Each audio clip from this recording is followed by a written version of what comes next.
കൃഷിയെ സ്നേഹിച്ചിരുന്ന രാജാവ് രാജ്യത്തെ ദരിദ്രരായ എല്ലാ കർഷകർക്കും സൗജന്യമായി കൃഷി ചെയ്യാൻ പാടവും അതിൽ വിതയ്ക്കാനായി മേൽത്തരം നെൽവിത്തുകളും സൗജന്യമായി കൊടുത്തു. രാജാവിന് ഒരു നിബന്ധന മാത്രമേ ഉണ്ടായിരുന്നുള്ളൂ: നന്നായി കൃഷി ചെയ്യണം. കൃഷിയൊക്കെ ഇറക്കി വിളവെടുക്കുമ്പോൾ ഏറ്റവും നല്ല ഒരു ചാക്ക് നെല്ല് മടക്കി കൊടുക്കണം. നൂറുകണക്കിന് കർഷകരാണ് രാജാവിൽ നിന്ന് പാടവും നെൽവിത്തുകളും ഒക്കെ ഏറ്റുവാങ്ങിയത്. അവരൊക്കെ സന്തോഷത്തോടെ നന്നായി കൃഷി ചെയ്തു, നല്ല വിളവും എടുത്തു.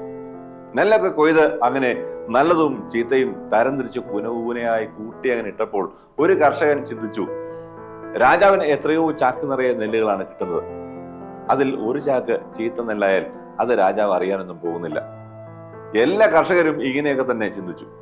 ഒടുക്കം രാജാവിന് കിട്ടിയതാകട്ടെ ഒരു വലിയ കൂന നിറയെ ചീത്തയായ പതിരായ നെല്ല് മാത്രം. രാജാവ് കോപിച്ചു. എല്ലാ കർഷകർക്കും കൊടുത്ത പാടം തിരിച്ചെടുക്കുകയും അവരുടെ കൃഷിയിൽ ലഭിച്ച ആദായം അത്രയും പിടിച്ചെടുക്കുകയും ചെയ്തു.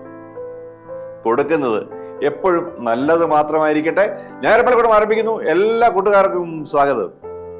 ദൈവാഭിമുഖമായ നിലനിൽപ്പിൽ നിന്ന്, ആ സന്തോഷത്തിൽ നിന്ന്, അനുഗ്രഹത്തിൽ നിന്ന് വേർപെടുമ്പോൾ അസമാധാനമുണ്ടാകും. ശാപഗ്രസ്തനായി പോകും. ഭൂമി ഫലം തരില്ല. അധ്വാനിച്ചാലും ഫലം കിട്ടില്ല. ജീവിച്ചിരുന്നപ്പോൾ തന്നെ വിശുദ്ധൻ എന്ന ഖ്യാതി നേടിയിരുന്ന പുണ്യാത്മാവായിരുന്നു പരിശുദ്ധ പാമ്പാടി തിരുമേനി. ഓരോ ചുവടും സുരക്ഷിതമായിരിക്കട്ടെ. അതീവ ശ്രദ്ധയോടെ റോഡ് മുറിച്ച് കടക്കുക. ഇന്ന് തന്നെ ലോഗിൻ ചെയ്യൂ കൂട്ടുകാരെ. കൈ നിറയെ സമ്മാനം നേടൂ. ഞായർ പള്ളിക്കൂടം മെഗാ ക്വിസ് കോമ്പറ്റീഷൻ 2026.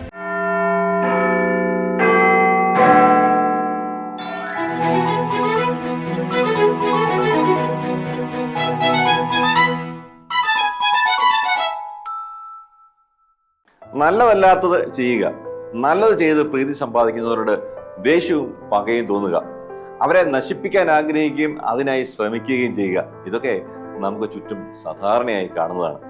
വിശുദ്ധ വേദപുസ്തകത്തിൽ അത്തരത്തിൽ നാം പരിചയപ്പെടുത്തുന്ന വ്യക്തിത്വമാണ് കയീൻ. നല്ല ഒരു കൃഷിക്കാരൻ ആയിരുന്നിട്ട് കൂടി നല്ലത് സമർപ്പിക്കാതിരിക്കുകയും നല്ലത് സമർപ്പിച്ച് പ്രീതി ലഭിച്ച സഹോദരനെ നശിപ്പിച്ച് കളയുകയും ചെയ്തു.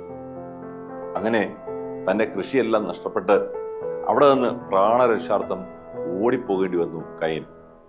എന്താണ് ശരിക്കും കയീന് സംഭവിച്ചത്? അഭിനന്ദ ഡോക്ടർ ഗബ്രിയേൽ മാർ ഗ്രിഗോറിയോസ് മെത്രാപ്പോലീത്തയുടെ സന്ദേശത്തിലേക്ക്. അശ്രദ്ധയുടെ കയീൻ.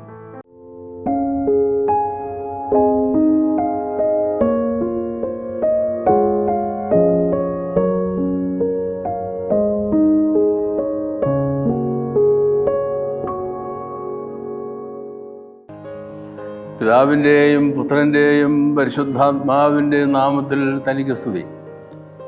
ഞായർ പള്ളിക്കൂടത്തിലെ എൻ്റെ കൊച്ചു കൂട്ടുകാർക്ക് ക്രിസ്തുവേശുവിൽ സ്നേഹവന്ദനം. പ്രിയപ്പെട്ട കുഞ്ഞുങ്ങളെ,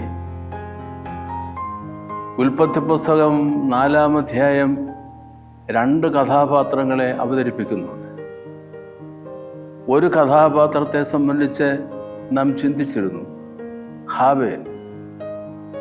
ഹാബേൽ ദൈവത്തിന് പ്രസാദമുള്ള യാഗം സമർപ്പിച്ച പുണ്യപുരുഷൻ. കയീനെ സംബന്ധിച്ചാണ് ചില കാര്യങ്ങൾ നമുക്കൊന്ന് ചിന്തിക്കാനുള്ളത്. ഹാബേലിൽ നിന്നും നേർവിപരീതമായ ഒരു കഥാപാത്രത്തെ ഉൽപ്പത്തി പുസ്തകം 4-ാം അധ്യായം അവതരിപ്പിക്കുക. എന്താണ് അവന് പറ്റിയ പ്രശ്നം? അവന് പറ്റിയത് ഏറ്റവും ശ്രേഷ്ഠമായത് ദൈവത്തിന് സമർപ്പിക്കുവാനുള്ള മനസ്സൊരുക്കമുണ്ടായില്ല, അവബോധമുണ്ടായില്ല, അശ്രദ്ധനായിരുന്നു. അതിനുള്ള ഒരു നിഷ്ഠയും ശ്രദ്ധയും ഉണ്ടായില്ല. ഇതാണ് കയീൻ്റെ പതനത്തിൻ്റെ പ്രത്യേകത എന്ന് അതാണ് കയീൻ്റെ അധപ്പതനത്തിൻ്റെ കാരണമെന്ന് നമ്മൾ കണ്ടറിയും. അവൻ കോപിച്ചു. He was angry. ദൈവം പ്രസാദിച്ചില്ല എന്ന് കണ്ടപ്പോൾ അനുദപിക്കുന്നതിന് പകരം അവൻ കോപിച്ചു. അവൻ്റെ മുഖം വാടി. ഇംഗ്ലീഷിൽ അതേക്കുറിച്ച് പറയുന്നത് ഫേസ് എന്നുള്ളതിന് പകരം കൗണ്ടനൻസ് എന്നും ഇംഗ്ലീഷിൽ ഒരു വാക്കുണ്ട്. ഹിസ് കൗണ്ടനൻസ് ഫെൽ എന്നാണ് പറഞ്ഞിരിക്കുന്നത്. അവൻ്റെ മുഖം അങ്ങ് താണുപോയി. ദൈവാഭിമുഖമായി ജീവിതത്തെ ക്രമീകരിക്കേണ്ടതിന് പകരം ആ ആഭിമുഖ്യം നഷ്ടപ്പെട്ട് അവൻ്റെ മുഖം വാടിപ്പോയി. His countenance fell. അവന് ദൈവത്തിന് അഭിമുഖമായി ദൈവമുഖത്തേക്ക് നോക്കുവാനുള്ള കെൽപ്പില്ലാതെയായി. ദൈവം അവനോട് ചോദിച്ചു, കുഞ്ഞെ, why are you angry? Why did your countenance fall? നീ കോപിച്ചത് എന്തിനാ? നിന്റെ മുഖം വാടിയത് എന്തിനാ? നീ ചോദിക്കണം. നീ നന്മ ചെയ്യുന്നില്ലെങ്കിൽ പാവം വാതിൽ കിടക്കണം. ഇതൊരു വലിയ പ്രസ്താവമാണ്. Do good, otherwise you will be sinful എന്നുള്ളതാണ്. Do good. എന്താണ് ഇവിടെ കയൻ്റെ ജീവിതത്തിലെ നന്മയല്ലാതെ വന്നത്? അവൻ്റെ അശ്രദ്ധയായിരുന്നു. ദൈവത്തിന് സമർപ്പിക്കേണ്ട ശ്രേഷ്ഠമായ കാഴ്ച എന്നുള്ള ആ ബോധം അവനിൽ നിന്ന് വിട്ടുപോയി. കുഞ്ഞുങ്ങളെ, ഈ പ്രായത്തിൽ നിങ്ങൾ ചിന്തിച്ചു കൊള്ളണം. Do good and do the best. Offer the best to God.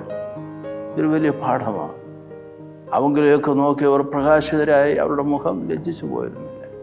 അവൻ്റെ മുഖം വാടി എന്ന് പറഞ്ഞാൽ അതിൻ്റെ അർത്ഥം അവൻ്റെ പ്രസാദം, ദൈവപ്രസാദം നഷ്ടപ്പെട്ടു പോയി. ദൈവാഭിമുഖമായ നമ്മളുടെ നിൽപ്പ് മാറിക്കഴിയുമ്പോൾ നമ്മളുടെ ജീവിതത്തിലെ സന്തോഷവും സമാധാനവും മുഖപ്രസാദവും നഷ്ടപ്പെട്ടു പോകും കുഞ്ഞുങ്ങളെ.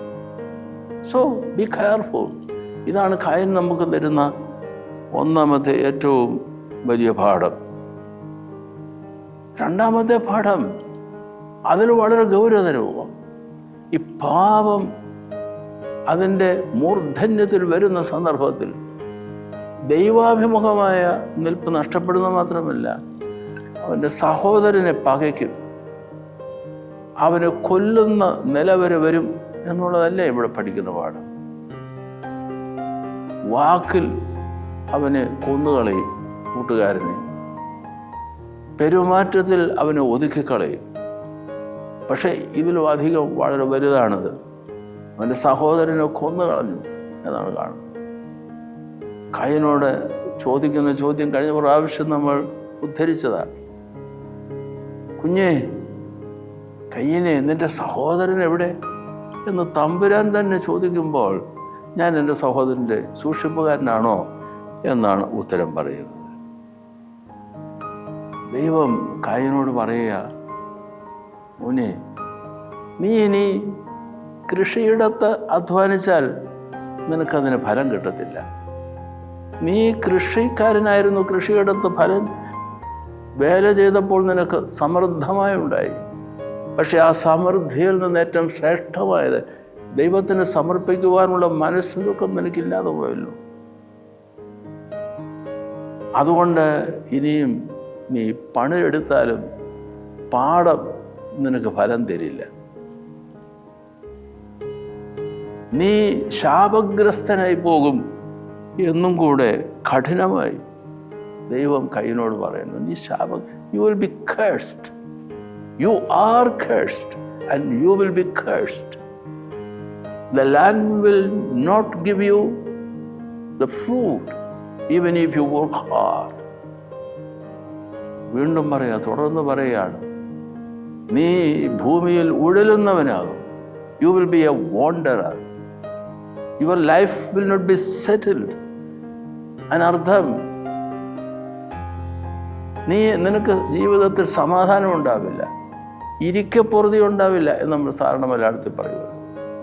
സമാധാനമില്ലാതെ, സന്തോഷമില്ലാതെ നീ അലഞ്ഞു നടക്കുന്നവനാണ്. ദൈവവചനത്തിൽ പറയുന്ന ഏറ്റവും ഒടുവിലത്തെ പാഠം എന്താണെന്നോ? അങ്ങനെ കയ്യൻ പറഞ്ഞിരിക്കുക, അങ്ങനെ കയ്യൻ ഏദനിന് കിഴക്ക് നോദ് ദേശത്ത് ചെന്ന് പാർത്തു. ഏദൻ ദൈവത്തിൻ്റെ മനോഹരമായ ഫലം കൊടുക്കുന്ന തോട്ടമാണ്, ദ ഗാർഡൻ ഓഫ് ഗോഡ്. അവിടെ നിന്ന് അവൻ മാറി അകലെ കിഴക്ക്, ഏദൻ്റെ കിഴക്ക് നോദ് ദേശത്ത് ചെന്ന് പാർത്തു എന്നാണ് പറഞ്ഞിരിക്കുന്നത്. He lived in a land called Nod. The word Nod means a place of wandering എന്നാണ്. ഉഴലുന്ന ഇടം എന്നാണ് അർത്ഥം. നീ ഉഴലുന്നവനാകും. ആ ഉഴലുന്നവൻ എന്നുള്ള ദൈവത്തിൻ്റെ പ്രസ്താവം അന്വർത്ഥമാകുമാറ് അവൻ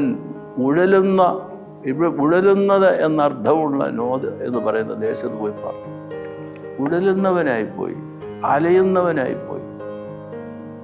ദൈവാഭിമുഖമായ നിലനിൽപ്പിൽ നിന്ന്, ആ സന്തോഷത്തിൽ നിന്ന്, അനുഗ്രഹത്തിൽ നിന്ന് വേർപെടുമ്പോൾ അസമാധാനം ഉണ്ടാകും, ശാപഗ്രസ്തനായി പോകും, ഭൂമി ഫലം തരില്ല, അധ്വാനിച്ചാലും ഫലം കിട്ടില്ല.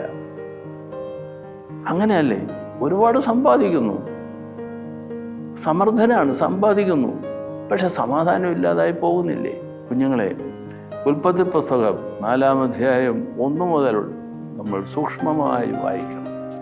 2 കഥാപാത്രങ്ങൾ നമ്മുടെ മുമ്പിൽ 2 സാധ്യതകളായി വന്നു നിൽക്കുകയാണ്. ദൈവം നമുക്ക് അനുഗ്രഹം തരും, പക്ഷേ അത് തിരഞ്ഞെടുക്കേണ്ടത് മനുഷ്യൻ്റെ ഇച്ഛാശക്തി ഉപയോഗിച്ചുകൊണ്ട്. It is our decision, it is our choice. Either we choose good or we choose bad. നിനക്ക് നന്മ സ്വീകരിക്കാം, തിന്മയും സ്വീകരിക്കാം. നന്മ സ്വീകരിക്കുന്നുവെങ്കിൽ ദൈവപ്രസാദം ഉണ്ടാകും, ദൈവാനുഗ്രഹം ഉണ്ടാകും, സമാധാനവും ശാന്തിയും. തിന്മ ചെയ്യുന്നെങ്കിലോ പാവം വാതിൽക്കുന്നു കിടക്കും, നീ ശാപഗ്രസ്തനായി പോകും, സന്തോഷമില്ലാത്തവനായി പോകും, അലഞ്ഞു തിരിഞ്ഞ് നടക്കുന്നവനായി പോകും. ഈ 2 സാധ്യതകളിൽ നന്മ സ്വീകരിക്കുവാനുള്ള കൃപ. പുതിയ വർഷം വരികയല്ലേ മക്കളെ? പുതിയ വർഷത്തിൽ അങ്ങനെ ഒരു അനുഗ്രഹം ഉണ്ടാവട്ടെ എന്നാണ് എൻ്റെ പ്രാർത്ഥന. എല്ലാവർക്കും പുതുവർഷത്തിൽ പുതിയ അനുഗ്രഹങ്ങൾ നേർന്നുകൊണ്ട് നിർത്തും.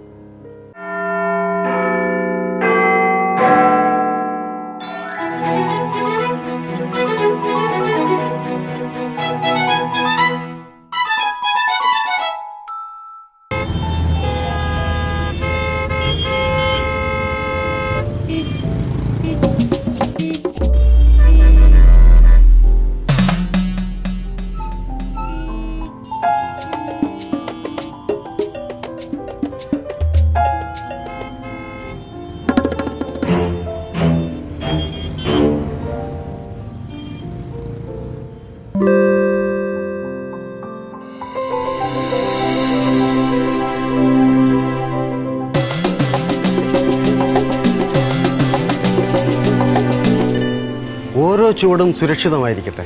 അതീവ ശ്രദ്ധയോടെ റോഡ് മുറിച്ച് കടക്കുക.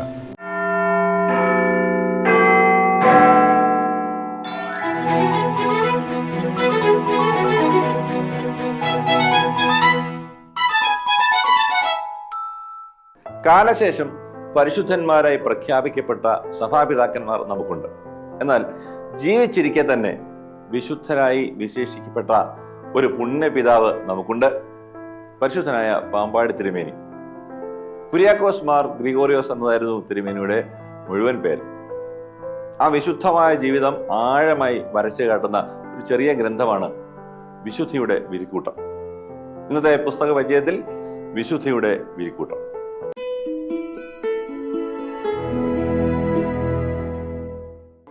നമസ്കാരം കൂട്ടുകാരെ. ഒരിക്കൽ ഒരു ദേവാലയത്തിന്റെ നിർമ്മാണ പ്രവർത്തനങ്ങൾ നടക്കുകയാണ്. സാമ്പത്തികമായി പറയത്തക്ക ആസ്തിയൊന്നുമില്ലാത്ത ചില പാവപ്പെട്ട മനുഷ്യരാണ് ആ ഇടവകക്കാർ.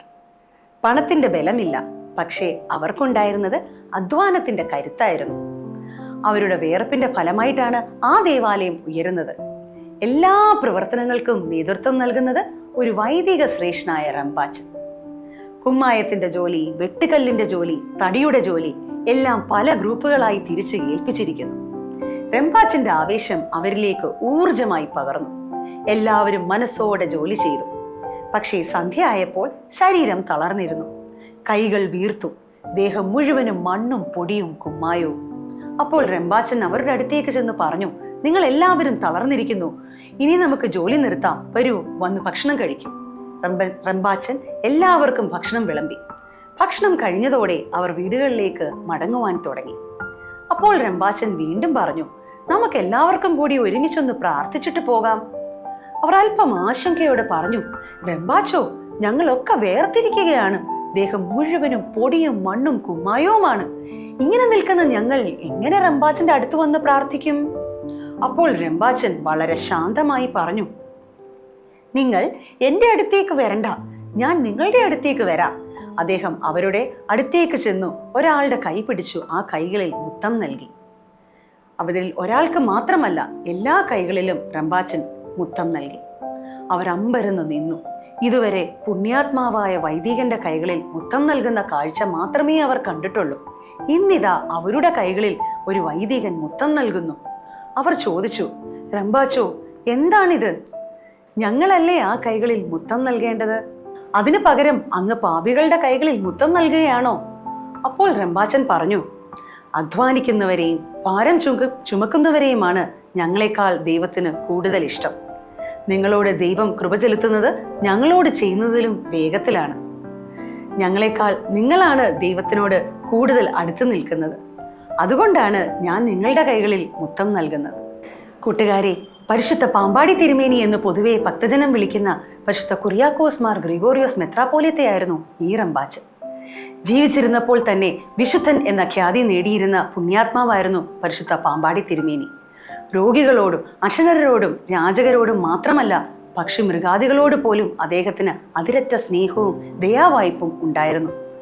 കൊടും വേനലിൽ പ്രാർത്ഥനയാൽ മഴ പെയ്യിച്ചും തൻ്റെ മധ്യസ്ഥയാൽ അനേകർക്ക് രോഗവിമുക്തി നൽകിയും പ്രാർത്ഥനയിലും ധ്യാനത്തിലും ദീർഘനാളുകൾ ചെലവഴിച്ചും അദ്ദേഹം ജാതിമത ഭേദമെന്നിയ അനേകരുടെ സ്നേഹബഹുമാനങ്ങൾക്ക് അർഹനായി തീർന്നു. പ്രിയപ്പെട്ട കൂട്ടുകാരെ, ഇന്ന് ഞാൻ നിങ്ങൾക്ക് പരിചയപ്പെടുത്തുവാൻ പോകുന്നത് ആ പരിശുദ്ധ തിരുമേനിയുടെ ഒരു ജീവചരിത്ര ഗ്രന്ഥമാണ്. പരിശുദ്ധ പാമ്പാടി തിരുമേനിയുടെ ജീവിതചരിത്രത്തെക്കുറിച്ച് പല രചനകൾ ഇന്ന് ലഭ്യമാണ്. അതിലൊരു ഗ്രന്ഥം മാത്രമാണ് പരിശുദ്ധ പാമ്പാടി തിരുമേനി വിശുദ്ധിയുടെ വിരിക്കൂട്ടം എന്ന ഈ പുസ്തകം. ഡോക്ടർ എം കുര്യൻ തോമസ് ആണ് ഇത് ചിട്ടപ്പെടുത്തിയിരിക്കുന്നത്. തിരുമേനിയുടെ സുദീർഘകാലത്തെ ഡയറി കുറിപ്പുകളിൽ നിന്നും ദേറ manager reverend father PC Yohannan സംഭരിച്ചു വെച്ചിരുന്ന വസ്തുക്കൾ കൊണ്ട് ഐക്യരപ്പടവിൽ PP വർഗീസ് കത്തനാർ രചിച്ച് പരിശുദ്ധ പാമ്പാടി തിരുമേനിയുടെ 30ാം അടിയന്തരത്തിന് പാമ്പാടി ദേറായിൽ നിന്ന് പ്രസിദ്ധീകരിച്ച ജീവിതചരിത്രമാണ് ഈ കൃതിയുടെ ആണിക്കല്ല്. 13 ഭാഗങ്ങളായി വളരെ ലഘൂകരിച്ചെഴുതിയ ആ ജീവിതചരിത്രം ഈ പുസ്തകത്തിൽ അതുപോലെ ചേർത്തിരിക്കുന്നു. ഇതുകൂടാതെ ഈ പുസ്തകത്തിൽ അദ്ദേഹത്തെ നേരിട്ട് അറിഞ്ഞവരുടെ വാക്കുകളും പല പിതാക്കന്മാരുടെയും വൈദികരുടെയും കുറിപ്പുകളും പല തലക്കെട്ടുകളിലായി ലഘൂകരിച്ച് ചിട്ടപ്പെടുത്തിയിരിക്കുന്നു. തിരുമേനിയുടെ ധന്യ ജീവിതത്തിന്റെ സൂക്ഷ്മാംശങ്ങൾ കാലപ്രവാഹത്തിൽ നഷ്ടപ്പെടരുതെന്ന ഉദ്ദേശത്തിലാണ് ഈ കൃതി ക്രോഡീകരിച്ചിരിക്കുന്നത്. ആയാസം കൂടാതെ വായിച്ചു പോകാം. ഭക്തരുടെ ഹൃദയത്തെ ആർദ്രമാക്കുന്ന കൊച്ചു കൊച്ചു അനുഭവങ്ങൾ പ്രത്യേകം തലക്കെട്ട് കൊടുത്ത് അടുക്കി എഴുതിയിരിക്കുന്നു. കൂടാതെ തിരുമേനിയുടെ സൂക്തങ്ങൾ, ജീവിത ചരിത്ര ഫലകങ്ങൾ എല്ലാം ഇതിൽ കാണുവാൻ സാധിക്കും. ഒറ്റ ഇരുപ്പിന് വായിച്ച് പോകുവാൻ നമുക്ക് സാധിക്കും. അത്രയ്ക്ക് ആകർഷകമായി ആവിഷ്കരിച്ചിരിക്കുന്ന ഈ ഗ്രന്ഥം ഏവർക്കും ഇഷ്ടപ്പെടും എന്നതിൽ സംശയമില്ല. ഈ ഗ്രന്ഥത്തിന്റെ മുഖചിത്രമായി നൽകിയിരിക്കുന്നത് ബോറിസ് സത്യവാൻ രൂപപ്പെടുത്തിയ പരിശുദ്ധ പാമ്പാടി തിരുമേനിയുടെ ഐക്കനാണ്. പരിശുദ്ധ പാമ്പാടി തിരുമേനിയുടെ ജീവിത ദർശനത്തെ വ്യക്തമാക്കുന്ന വ്യത്യസ്ത സംഭവങ്ങളും സാന്നിധ്യങ്ങളും ഈ ചിത്രത്തിൽ ഉൾപ്പെടുത്തിയിട്ടുണ്ട്. ശരിക്കും കരകവിഞ്ഞൊഴുകുന്ന കരുണയുടെ ഒരാൾ രൂപമായി പരിശുദ്ധ പാമ്പാടി തിരുമേനിയെ അവതരിപ്പിക്കുന്ന ഐക്കണാണിത്. ദേറാ പള്ളിയുടെ പശ്ചാത്തലത്തിനാണ് തിരുമേനിയുടെ ചിത്രം കൊടുത്തിരിക്കുന്നത്. വാർദ്ധക്യത്തോടും സ്ത്രീത്വത്തോടും കാട്ടുന്ന കരുണാദൂരം നോക്കുക. ഇക്കാലത്ത് അകറ്റപ്പെടുകയും അപമാനിക്കപ്പെടുകയും ചെയ്യുന്ന രണ്ടവസ്ഥകളെയും തിരുമേനി കരം പിടിച്ചുയർത്തുന്നു. ദാനധർമ്മത്തിന്റെയും അതിഥി സൽക്കാരത്തിന്റെയും അസംഖ്യ കഥകളുടെ ഓർമ്മകൾ വയോധികയായ ഈ മാതാവിന്റെ സാന്നിധ്യം നമ്മിൽ ഉണർത്തുന്നു. സാധാരണക്കാരെയും സാധുക്കളെയും കാണുമ്പോൾ പരിശുദ്ധ പിതാവ് അടുത്തു നിൽക്കുന്നവരോട് ചോദിക്കുമായിരുന്നു അത്രേ, ഇവർ ആരാണെന്ന് അറിയാമോ? എൻ്റെ നിക്ഷേപ പാത്രങ്ങളാണ്. പ്രകൃതിയോടും ജീവജാലങ്ങളോടും സൂക്ഷിക്കുന്ന ഹൃദയാലുത്വം ശ്രദ്ധിക്കുക. ഏതിനിലെ മനുഷ്യപ്രകൃതി ബന്ധത്തിന്റെ സുതാര്യതയും നിർമ്മലതയും തിരികെ പിടിക്കുന്ന വിശുദ്ധ സാന്നിധ്യമായി തിരുമേനി നിലകൊള്ളുന്നു. തോളിലെ കുറുപ്രാവും നായയുടെ കുടുംബവും തിരുമേനിയുടെ ഭക്ഷ്യമൃഗാദികളുമായുള്ള ചങ്ങാത്തത്തിന്റെ പ്രതീകമാണ്. ദേറായുടെ പരിസരത്ത് ഫലവൃക്ഷങ്ങൾ നട്ടുവളർത്തുന്നതും പരിപാലിക്കുന്നതും അദ്ദേഹത്തിന് താല്പര്യമുണ്ടായിരുന്നു. തിരുമേനിയുടെ കൈകൊണ്ട് നട്ട മാവും പ്ലാവും ഫലസമൃദ്ധമായി ഇപ്പോഴുമുണ്ട്. ഒരു സഫല ജീവിതത്തിന്റെ അടയാളം എന്നോണം ഐക്കണിലും ഒരു വൃക്ഷമുണ്ട്. ഫലവും തണലുമായി അത് നിലനിൽക്കുന്നുണ്ട്. വളരെ മനോഹരമായി ചിട്ടപ്പെടുത്തിയ ഈ ഗ്രന്ഥം MOC പബ്ലിക്കേഷൻസ് കോട്ടയമാണ് പ്രസിദ്ധീകരിച്ചിരിക്കുന്നത്. ഇതിന്റെ വില ഞാൻ വാങ്ങുമ്പോൾ 80 രൂപ ആയിരുന്നു. കൂട്ടുകാരെ, നിങ്ങളും ഈ പുസ്തകം വാങ്ങി വായിക്കും എന്ന് വിശ്വസിക്കുന്നു. എത്ര വായിച്ചാലും മതിവരില്ല പരിശുദ്ധ പിതാവിനെ സംബന്ധിച്ച് എഴുതിയിട്ടുള്ള ഏത് ഗ്രന്ഥവും. ഇളം തലമുറയ്ക്ക് ആ മഹാപരിശുദ്ധനെ ഒരിക്കൽ കൂടി പരിചയിച്ചു കൊടുക്കുവാനുള്ള കഴിവ് ഈ ഗ്രന്ഥത്തിനുണ്ട്. അതുകൊണ്ട് ഈ പുസ്തകം എന്നും നിങ്ങൾക്ക് ഒരു മുതൽക്കൂട്ട് തന്നെയായിരിക്കും. അനേകർ ഈ ഗ്രന്ഥം വായിച്ച് ആത്മീയ സമ്പന്നരായി ദൈവവിളി തിരിച്ചറിഞ്ഞ് സ്വയം സമർപ്പിക്കുവാൻ പ്രേരകമാകട്ടെ എന്ന് ആശംസിക്കുന്നു. അടുത്ത ഒരു പുസ്തകവുമായി നമുക്ക് വീണ്ടും കാണാം. നന്ദി, നമസ്കാരം.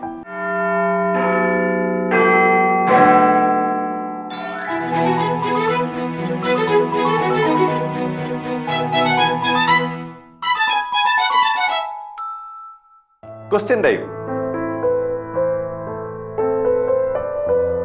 ക്വസ്റ്റ്യൻ ടൈമിൽ ഇന്ന് ആദ്യം കഴിഞ്ഞ ആഴ്ചത്തെ ചോദ്യം, അതിന്റെ ഉത്തരം. ഇമ്മാനുവലിനെ പരാമർശിച്ചിരിക്കുന്ന പ്രവചന ഗ്രന്ഥത്തിലെ റെഫറൻസ് എഴുതുക. യെശയ്യാവ് 7:14. കന്യക ഒരു മകനെ പ്രസവിക്കും, അവനെ ഇമ്മാനുവേൽ എന്ന് പേർ വിളിക്കപ്പെടും. അതായിരുന്നു വാക്യം. കൂട്ടുകാരെഴുതിയ ഉത്തരമൊക്കെ ശരിയാണെന്ന് കരുതുന്നു. നമുക്ക് ഈ ആഴ്ചത്തെ ചോദ്യം എന്താണെന്ന് നോക്കാം. വിശുദ്ധിയുടെ മെരിക്കൂട്ടം, അത് ആരെക്കുറിച്ചുള്ള പുസ്തകമാണ്? പ്രിയമുള്ള കൂട്ടുകാരെ, ഇന്ന് തന്നെ എല്ലാ കൂട്ടുകാരും നമ്മുടെ ടീം ലീഡേഴ്സിന് ഉത്തരങ്ങൾ അയച്ചു കൊടുക്കുക. നമ്മുടെ മെഗാ ക്വിസിനെ കുറിച്ച് നോക്കാം. ഞായർ പള്ളിക്കൂടം 300 എപ്പിസോഡ് സെലിബ്രേഷന്റെ ഭാഗമായി കൂട്ടുകാർക്കായി ക്വിസ് മത്സരം നടത്തുന്നു. 25,000 രൂപയുടെ സമ്മാനങ്ങളാണ് നിങ്ങളെ കാത്തിരിക്കുന്നത്. 10 വയസ്സ് മുതൽ 15 വയസ്സ് വരെ പ്രായമുള്ള കൂട്ടുകാർക്ക് പങ്കെടുക്കാം. ആദ്യഘട്ട മത്സരം മൊബൈൽ ആപ്പ് വഴിയും ഫൈനൽ റൗണ്ട് മത്സരം 2026 ഫെബ്രുവരിയിൽ തിരുവനന്തപുരത്തുമായിരിക്കും സംഘടിപ്പിക്കുക. താല്പര്യമുള്ളവർക്ക് ഇതോടൊപ്പമുള്ള ലിങ്ക് ക്ലിക്ക് ചെയ്താൽ പേര് രജിസ്റ്റർ ചെയ്യാം. മാതാ മറിയം ആശ്രമത്തിന്റെ ശാന്തി ഹെൽപ്പ് ലൈനിൽ വിളിച്ചാൽ വിശദാംശങ്ങളും ലഭിക്കും. ഇന്ന് തന്നെ ലോഗിൻ ചെയ്യൂ കൂട്ടുകാരെ. കൈ നിറയെ സമ്മാനം നേടൂ. ഞായർ പള്ളിക്കൂടം മെഗാ ക്വിസ് കോമ്പറ്റീഷൻ 2026. എല്ലാ കൂട്ടുകാരും മെഗാ ക്വിസിൽ രജിസ്റ്റർ ചെയ്യാനായി ശ്രദ്ധിക്കുക. ഫെബ്രുവരി 14 ഫൈനൽ റൗണ്ട് മത്സരങ്ങൾ തിരുവനന്തപുരത്ത് നടക്കുന്നത്. അതിനു മുമ്പ് മൊബൈൽ ആപ്പ് വഴി നിങ്ങളുടെ വീട്ടിൽ നിന്ന് പ്രൈമറി മത്സരങ്ങളിൽ പങ്കെടുക്കാവുന്നതാണ്. എല്ലാ കൂട്ടുകാരും നിർബന്ധമായും പങ്കെടുക്കാനായി ശ്രമിക്കുക. ഞായർ പള്ളിക്കൂടത്തിന്റെ ഇന്നത്തെ സമയം അവസാനിക്കുകയാണ്. അഭിപ്രായങ്ങൾ കമന്റ് ബോക്സിൽ രേഖപ്പെടുത്തുക. തിരുവനന്തപുരത്തേക്ക് വിളിക്കുന്നവർ 27131000 എന്ന ഫോൺ നമ്പർ ഓർത്ത് വയ്ക്കുക. ഞായർ പള്ളിക്കൂടം എല്ലാ ഞായറാഴ്ചയും ഇന്ത്യൻ സമയം രാവിലെ 7 മണിക്ക് ലൈവാണ്. പിന്നീട് 11:30 OSSI ബോധനം ചാനലിലും OSSIബോധനം.org എന്ന വെബ്സൈറ്റിലും ലഭ്യമാണ്. വൈകിട്ട് 7 മണിക്ക് ഗ്രിഗോറിയൻ TVയിലും ലഭ്യമാണ്. വിവിധ ഫേസ്ബുക്ക് പേജുകളിലും ലഭ്യമാണ്. മുടങ്ങാതെ കാണണം, ഷെയർ ചെയ്യണം, സബ്സ്ക്രൈബ് ചെയ്യണം. അടുത്ത ആഴ്ച കാണാൻ ആഗ്രഹിച്ചുകൊണ്ട് സച്ചിൻ സന്തോഷ് ബൈ പറയുന്നു. എല്ലാ കൂട്ടുകാരെയും ദൈവം അനുഗ്രഹിക്കും.